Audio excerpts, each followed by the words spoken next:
سلام تغطاتلتنا إذا channel كم يكنيهم لو مو إنه كلنا تحنصنا تتبابعنا موتيفيت جبرنا زبل كوار استحيزة غريبة له نايلو مارس نمبر كبوت كتنا بعوات يعتبل rise above your failure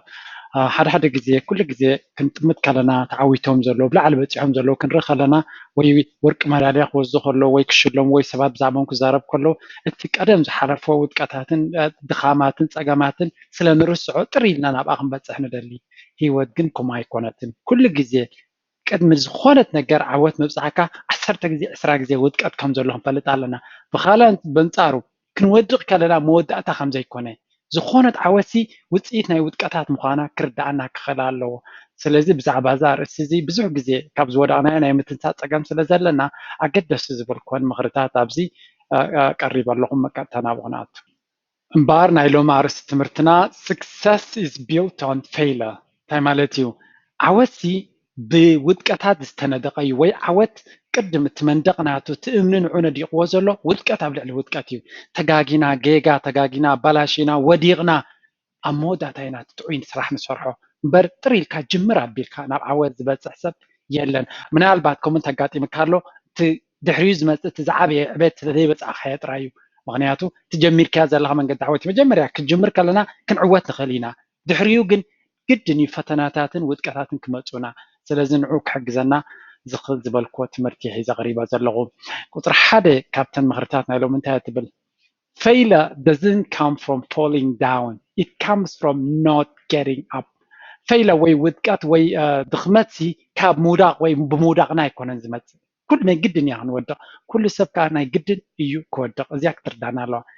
failures بالوي كا ودقات way دحريت متراف كان منتهي يمت كارتاز ودقنا زي متنسانا مسي زمصو سزي زانت با نستوعب الله you are a failure كبلا كاغل سبي وي كا I'm a failure نفسنا سبب كاي بلنا انا بزوج زي نفسنا قلنا ناس تقميها باللينا انا ولا حنتي قوم نقري باللينا كل يسترف نور كلمه no failure does not come from falling down كمودا كاي كونن ስለዚ ኣጋጠመና ስለዚ ወደቕና ሓንቲ ግዜ ወይ ሓንቂፍና ስለዚ ወደቕና ይኮነን እቲ ውድቀት ድመፀና ውድቀት ካብቲ ዝወደቕናዮ ሓፍ ክንብል ክንትንስእ ሞራል ጌርና ከም ብሓድሽ ክንጓዓዝ ኣብ ዘይንኽእለሉ ደረጃ ወይ ክንገብር ኣብ ዘይንፍትነሉ ደረጃ እዩ እቲ ፌይለር ወይ ውድቀት ዝበሃል ዝመፀና እዚ ክንፈልጥ ኣለና ስለዚ ዝኾነ ነገር ኣብ ፈተና ድዩ ኣብ ትምህርቲ ድዩ ኣብ ስራሕ ድዩ ኣብ ናይ መኪና ድዩ ኣብ ናይ ዩኒቨርሲቲ ድዩ ኣብ ናይ ሃውስ ቢልዲንግ ድዩ ኣብ ናይ ዝኾነ ይኹን ትምህርቲ ድዩ ፈተና ናይ ሂወት ኣብ ናይ ስራሕ ኢንተርቪው ድዩ ክንተርፍ ከለና ምትራፍ ኣይኮነሱ ንወድቕ ኢና ዘለና እቲ ሕቶ ግን ውዱቃት ዝገብረና ካልኣይ ግዜ ስለ ዘይንፍትን ሳልሳይ ግዜ ራብዓይ ግዜ ሓምሻይ ግዜ ስለ ዘይንፍትን ምክንያቱ ኣብ መበል ክንደይቲ ክንትንስእ ምዃንና ስለ ዘይንፈልጥ እታ ህያው ኣብነት ኣብዚ ንጥቀመላ እንታይ ቆልዓ ንቆልዓ ክንርኢ ኣለና ቆልዓ መጀመርያ ምኻድ ክጅምር ከሎ ክንደይ ግዜ ይወድቕ ብዙሕ ግዜ ይወድቕ ሕጂ ወለድን ድሕሪ ኮይና ማለት እዩ ሓደ 5 ግዜ 10 ግዜ ወዲቑ ምስ ተሃረመ ወደይሲ ዝኸይድ ቆልዓ ኣይኮነን ክኸይድ ዝኽእል ቆልዓ ኣይኮነን ኢልና ተስፋ ንቆርፅ ኢና ከምኡ ዝብል ፋሚሊ የለውም ከምኡ ዝብል ወላዲ የለን ኖ 1000 ግዜ ክወድቕ እዩ 2000 ግዜ 10000 ግዜ ክወድቕ እዩ and finally ምኻድ ጥራይ ምኻድ ዘይኮነስ ክጎይን ክዘልልን ከም ዝኽእል ንገብር እንታይ ማለት እዩ ሂወትካ ከመይ ክንወድቕ ከለና we have to rise ካብቲ ዝወደቕና ሓፍ ክንብል ኣለና ክሳብ ንትንስእ ድማ ክንፅዕር ኣለና this is what ta message ናይ እዛ ጥቕሲ ከማ ምዃኑ ማለት እዩ እታ ካልአይቲ ነጥቢ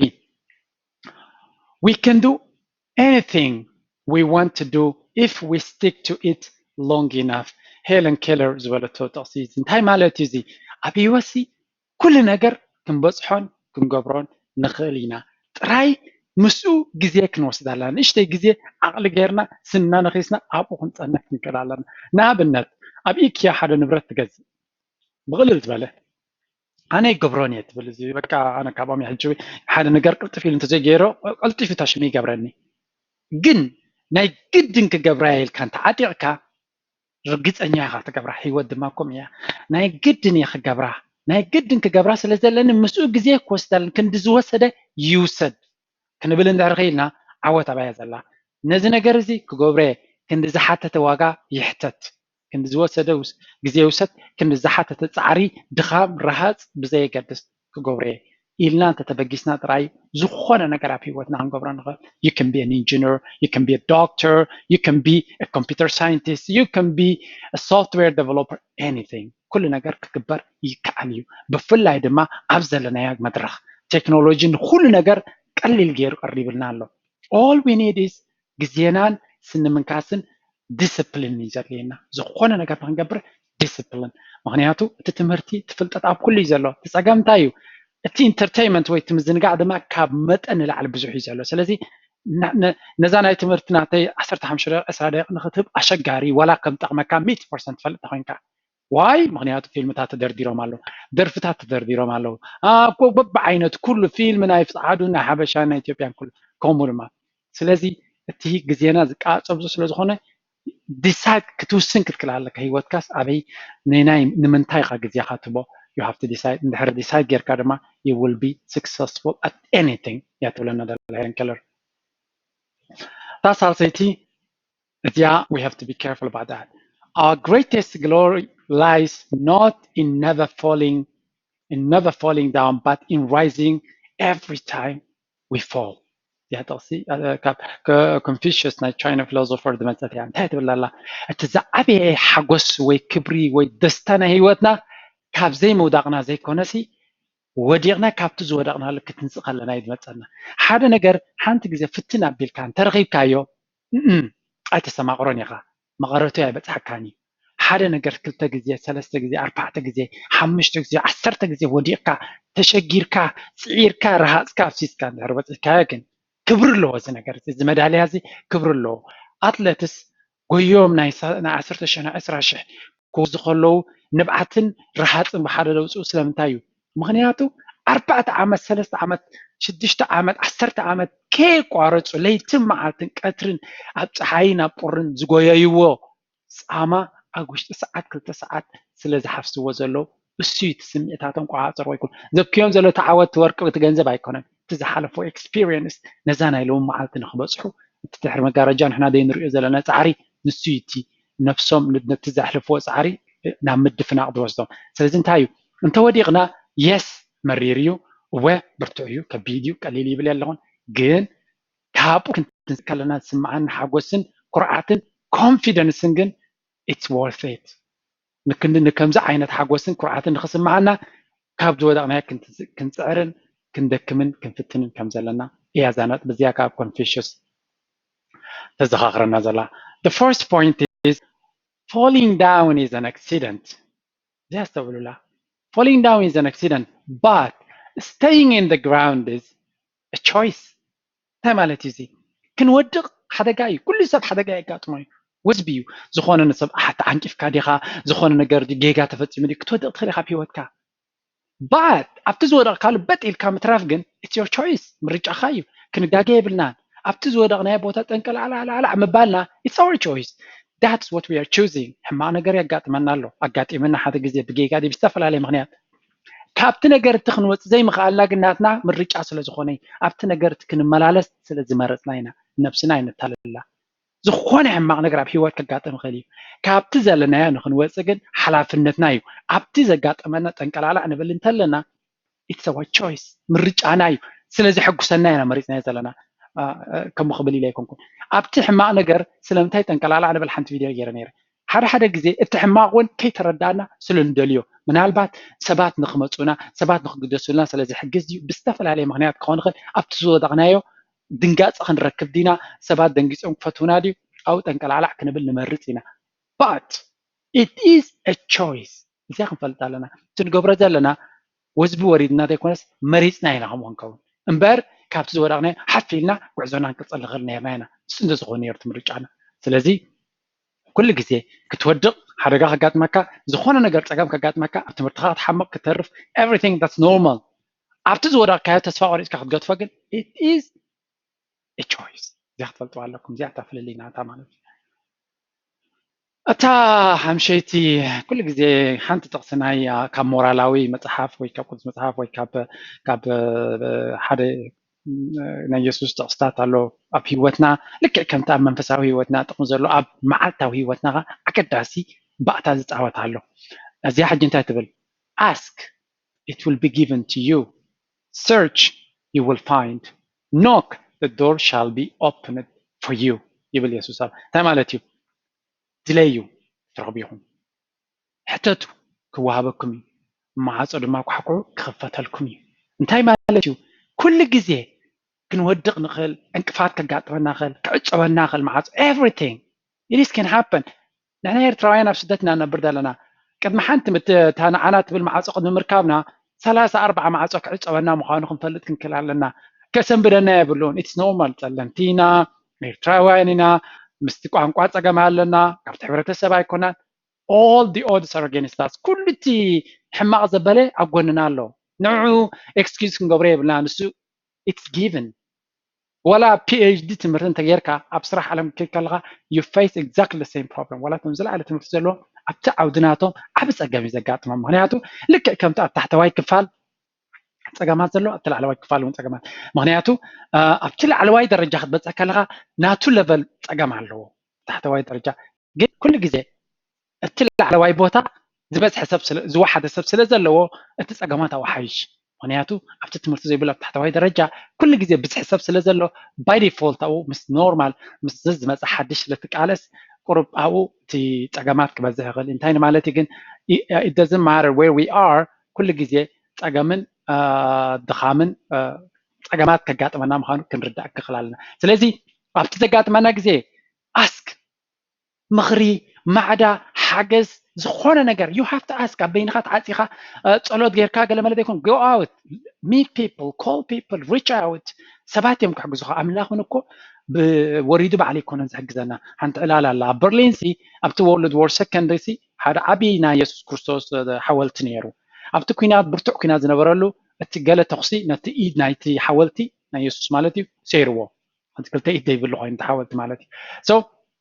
ድሕሪ እቲ ኩናት እንታይ ኢሎም ከንፀግኖ እቲ ኢዱ ንምለሰሉ ገለ መለ ኢሎም ኣብ ዝሓስብሉ ዝነበሩ ሓደ ሰብ እንታይ ኢሉ ኖ ኣይንኣልየሉን ኢና ኢዱስ ኣይንፅግኖን ኢና ዋይ ምክንያቱ እግዚኣብሔር ወይ ኢየሱስ ኢድ ኣየድልዮን ኢዱ ንሕና ሰባት ኢና ኢሎም ጥቕሲ ኣብ ጥቕሲ ሒፎምሉ ማለት እዩ ጅኸም ኢላ ኣላ God does not have hands ኣምላኽ ኢድ የብሉን ኢዱ ንሕና ኢና ኢድ ኣምላኽ ኮይና ንካልኦት ሰባት ንሓግዝ ኢድ ኣምላኽ ክሕግዘና ንሕና ኸ ኢድ ኣምላኽ ክንከውን ኣለና ኢሎም ተኪኦም ማለት እንታይ ነው ማለት እዩ ክንሓትት ክንክእል ኣለና ፀገም ኣብ ዘጋጥመና ክንሓትት ምስ ሰባት ክንቀርብ ክንሓትት ክንውከስ ምኽሪ ክንሓትት ክንክእል ኣለና great ታሻትሸይቲ be careful እዚኣ ኣስተውዕሉላ the biggest failure you can have in life is making the mistake of never trying at all ትዛዓበየ ውድቀት ኣብ ሂወት ትዛዓበየ ጌጋ ትዛዓበየ ስንፍና ኣብ ሂወት ታዩ ፈቲንካ ምውዳቕ ኣይኮነን ኖ ፈቲንካ ምውዳቕ ኣይኮነን እቲ ንኸይትወድቕ ከይፈተንካ ምንባር እቲ ዝዓበየ ውድቀትን ፍሽለትን ኣብ ሂወት እዩ እንደይ ሰባት ኣለዉ ብኣፎም ዋሓለታት ዝኾነ ነገር ግን ክፍትኑ ዘይክእሉ ፕሊዝ ፈቲንካ እንተወዲቕካ you have to be proud ንኣብነት ኣብ ኣሜሪካ there is a big culture ናይ entrepreneurship እንታይ ማለት እዩ ሓደ ካምፓኒ ፈቲንካ ፌል እንተጌርካ you are celebrated still ነዚ ብዙሕ እዮም ዝፅዕሩሉ ግን ካብ ኤሮጳ ክነወዳድሮ ከለና ኣብ ኣሜሪካ this culture has brought a lot of Googles and Facebooks እንታይ ማለት እዩ ሰብሲ ንክፍትን ንክወድቕሲ readiness ኣለዎ ኣብ ካልእ ካልቸርስ ኣብ በዓል ኤሮጳ ግን ሰብ ብጣዕሚ ይፅንቀቕ ንኸይጋገ ኣብ ናትና ሕብረተሰብ እውን ኤግዛክትሊ ከምኡ እዩ ሓንቲ ሰብ ምስ ወደቕካ ኩሉ ሰብ ጠፋሽን እንታይ ገለገለ ኢሉ ጃጅ ስለዝገብረካ ሰብካ ወይ ይሃድም but we shouldn't care about that ኣብ ሂወት ዝዓበየ ውድቀት ዝዓበየ ጌጋ ዘይምፍታን ጥራይ ፈቲንካ ምውዳቕ ኣይኮነን እዚኣ ፈሊና እዚኣ ሓንቲ ክንዝክራ ዘለና ዝኾነ ነገር ክንገብሮ ዝደለና ደርፊ ይኹን ዋላ እቲ stupid ኢልና ንሓስበ ነገር እውን we have to try it ምክንያቱ ኣብ ሂወት ኣብ መወዳእታ ዘጣዓስ ፈቲንካዮ ዘይገበርካዮ ዘይኮነስ ክትገብሮ እናኽኣልካ ዘይገበርካዮ ፈሪሕካ ዝገደፍካዮ እዩ so that's very important we have to be careful about that ታናይ መወዳእታ ሻብዓይቲ ጥቕሲ ድማ ናይ Herbert Beard Schwab ይዝበሃል I can't give you the formula for success but the formula for failure is trying to please everyone እንታይ ይብል ኣሎ ናይ ሓጎስ ናይ ዓወት ፎርሙላሲ ክበኩም ይሸግረኒ እዩ ዋላ እኳ ፎርሙላ እንተለዎ hard work consistency ኣብ ዕላማኻ ምፅናዕ ዋላ እኳ እንተዝኾነ እታ ቀላል 1+1 is equals to 2 is a formula ሓደ ተደምር ሓደ ናይ ዓወት ፎርሙላ ክበኩም ብቐሊሉ ይኸብደኒ ይብል ኣሎ ናይ ውድቀት ፎርሙላ ግን ብቀሊል ክበክም ይኽእል ብዘይ ገለ ፃዕሪ ንሳኻ ንኩሉ ሰብ ከተሐጉስ ምፍታን ንሰብ ከተሐጉስ ምፍታን ቀዳመይቲ ረሲፒ ናይ ውድቀት እዩ ምክንያቱ ንኩሉ ክሕጉስ ፍትን ንወላ ሓደ ኣይሕጉስን ስለ ዝኾነ ተዝያዳ ንስኻ ክትሕጉሳ ዘለካ ንዓኻን ንዕላማኻን ጥራይ ካልእ ኩሉ መሰሉ ባዕሉ ክሕጎስ ኣምላኽ ይብዎ እዩ ኣነ ነዛ ነፍሰይ ነዛ ንዓይ ትኾነኒ ዕላማ እየ ክሰርሕ ዘለኒ እንታይ ማለት እየ ንኻልኦት ሰባት ክበድል ኣለኒ ማለት ኣይኮንኩን ኖ ኖ ኖ ንኻልኦት ሰባት ክሕግዝ እየ ብዝተኻለኒ መጠን ግን I am responsible for my happiness and I have to please me ኣነ ንዓይ ጥራይ ክሕጉስን ክሰምዕን ዘለኒ ዝያዳ ዕሩኽትኻ ዝበሉኻ ክትገብር ፅቡቅ እንድዩ ግን እቲ ዕሩኽትኻ ዝብሉኻ ኣንፃር ንስኻ ተኣምነሉ እንተኮይንካ ንዓኻ ኢኻ ክትሰምዕ ዘለካ ቀዳማይ ፋን ናይ ነብስኻ ክትከውን ኣለካ ፋን ናይ ካልኣይ ኮንካ ክትከውን ዘለካ ዋላ ሰበይትኻ ዋላ ዓርክኻ ዋላ ሓውካ ብዘይገድስ be the first fan the greatest fan of yourself ነብስኻ ትፈቱ ተኮይንካ ነብስኻ ትኽብር ተኮይንካ ነብስኻ ትሰምዕ እንተኮይንካ you will be able ንኻልኦትካ ክትሰምዕ ክትምህር ክትሕግዝ ትኽእል ኢኻ ጨው እዘን ሸውዓተ ጥቕስታት ተቐዳመይቲ ውድቀት ማለት ምውዳቕ ዘይኮነሲ ኣብቲ ውድቀት ምንባር ካብቲ ውድቀትካ ክትንስእ ዘይምፍታን ምዃኑ ኣብ ሂወት ወዲቕና ኢልና ክነማርር ወይ ክንስንብድ ወይ ሕማቅ ክስማዓና የብሉን ሓፍ ኢልና ኣብቲ ዘለና ክንቅፅል ኣለና ኣብ ሂወት ድማ ሄለን ኬለር ታይላትና we can get anything we can do anything we want it doesn't matter what it is ግን we have to stick with it long enough ክንዲ ዝወሰደ ይውሰድ ክንዲ ዝሓተተ ይሕተት ዝብል ሜንታሊቲ እንተለና we can succeed and success is just over the corner Salsaiti, our greatest glory lies not in never falling down, but rising every time we fall. تزعبي حقوس وي كرعات وي كبري زسمعنا كابزي مودغنا يكونن. No. وديقنا every time كنا ودق لنا كاو حفي لنا تنسقلنا then we are stronger, we are confident. الشيخ هذا حقوسنا. Sorry, ترى بعيد ما falling down is an accident. كل سب كودقل كل سب كترفخل كل سب حماك كاطم يخل حدا قاسلو زخونه ابت زودق كايو منبار كاو زي ما تنسى او تنقلالا عم بالكن it is a choice مرجعاي سلام مرص كاي خاوت خون كالاي كل غزا في وتنا وتقات شجر دخامنت كغاطمنا خالو اسك يسوس يلناي اسك حتتو كوهابكم دلي كترخبيهم مع صقو حكو كفتلكم ስለዚህ ጠቀማት ከጋጥመና خالو كفالنا هيوتيو هيوت ديزاين كوينا يبغون كقطمنا مخال كقطمنا خلو ግን we have to search بعقمنا فتحته زي كينا حاجز كنحتت لنا مخرج كنحتت لنا كندلل لنا معصو تتعطينا كل معصو كندلل لنا we shouldn't give up that habit the biggest failure you can have in life is making the mistake of never trying one تزعبي كيكاوي تزعبي وتقطع هيوتنا هنغبر نخلكا مفتان ديكونس كيف فتنا كاين ودق فرينا كاين غاغ فرينا سقينا نحالفو تزعبي جيجا بيوت نسيو دما زتاحس تاني مودة دما فورمولا ناي عوت كوا كبد بلن تخوينو تا وصلت فورمولا ناي ودقات ግን ንኩሉ ሰብ ክትሐጉስ ምፍታን ንኩሉ ሰብ ክሐጉስ ሰብ የለም ምክንያቱ ሰባትን ናቶም ድሌ ስለ ዘለዎ ንክልተ ሰባት ታ ዝበለፀት ወንተ ይብካዮ እቲ ሓደ ብምንታይ ከይሕጎስ ይኽእል ነቲ ካልኣይ ስለ ዝሃብካዮ ጥራይ በይኑ ክወዛ ስለ ዝደለ ሂማኒቲ ኮሚ ሰባት ኮሚና ስለምንታይ ኮሚ ኢልና ክንመራመር የብልና እቲ ነገር ኮሚዩ ከምኡ ኮይኑ ከሎ ግን ኣብቲ ዘሎ ከመይ ጌርና ንተዓጻጸፍ ምክንያቱ መብዛሕትና ደቂ ሰባት ኣብ ክንዕርዮ ንኽእል ፎከስ ጌርና ተመራሚርና ኣብቲ ክንፀልዎ ንኽእል ተተዛሪብና ይሕሸና ካብ ኣብ ኣብስትራክት ክግበር ዘይኽእል ስለምንታይ ነገራት ንላዕሊ ምስ ደርበኻዮም ታሕቲ ይወርጡ ስለምንታይ ግራቪቲ ኣሎ እንድሕር ኢልካ well ፅቡቅ እዩ ከመይ ኢልካ ታሕቲ ሳይንቲፊክ ሕቶ ስለ ዝኾነ but you cannot change it easily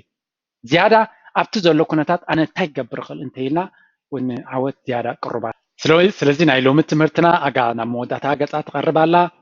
ዝያዳ ንሞቲቬት ንክንዕወት ብልዕሊ ኩሉ ድሌት እዩ ዘለኒ ሕብረተሰብና ከዓቢ ፅቡቅ ክኸውን ምክንያቱ እንድሕሪ ተዓዊትና ኣብቲ ንደልዮ እንድሕሪ ክንዕወት ጀሚርና ሓጎስ ኣውይ ዘሎ ምሉእነት ሳቲስፋክሽን ኣውይ ዘሎ ስለዚ ሕጉስ ክኸውን ዘይደለካ የለን መብዛሕትኡ ግዜ ሓጎስ ፅኢልካ ሓንቲ ከይገበርካ ዝመፅእ ይመስለና ወይ ኮሜዲ ብመስማዕ ጥራይ ዝመፅእ ይመስለና ንግዜያዊ ሓጎስ ይሱ እቲ ምሉእ ሓጎስ በቲ ዕላማታትካ ፈሊጥካ ክትጭብጥ ከለካ በቲ ድማ ነቶም ዘውፃእካዮም ዕላማታት ክትሃርሞም ከለካ ኣውይ ዘሎ እቲ ሓጎስ ኣብቲ ሓጎስ ዘምፅእ ድማ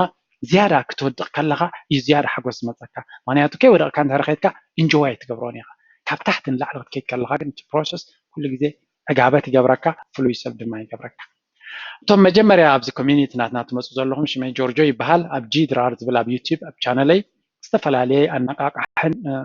ውልቃዊ ዕቤት ክንገብረሉ ንኽእል ቪድዮታት ኣለኒ ስለዚ ንዑ ብምርኣይ ክትመሃሩን ክትዓብዩን ትኽእሉ እቶም ፍሉይ ዝበለ ሕቶ ወይ ሓገዝ ትደልዩ ድማ ኣብ ጆርጆ ድራር ኣብ ፌስቡክ